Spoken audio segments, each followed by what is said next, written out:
అంటే మీరు చదువుకున్నప్పటికీ ఇప్పటికీ ఎంత టెక్నాలజీ మారిందంటే మీరు ఏమని చెప్తారు సార్? యా చాలా మారింది.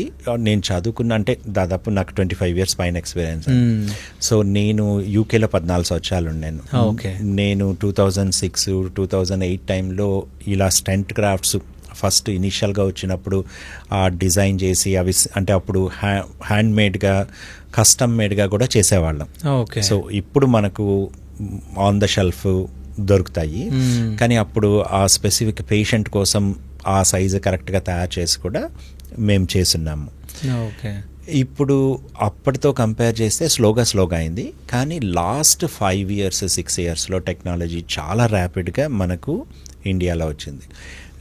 ఎస్పెషలీ అథెరెక్టమీ డివైజెస్ అని ఈ బెలూన్స్లో కానీ తర్వాత బ్లడ్ క్లాట్స్ తీసే దాంట్లో కానీ చాలా అడ్వాన్సెస్ వచ్చాయన్నమాట.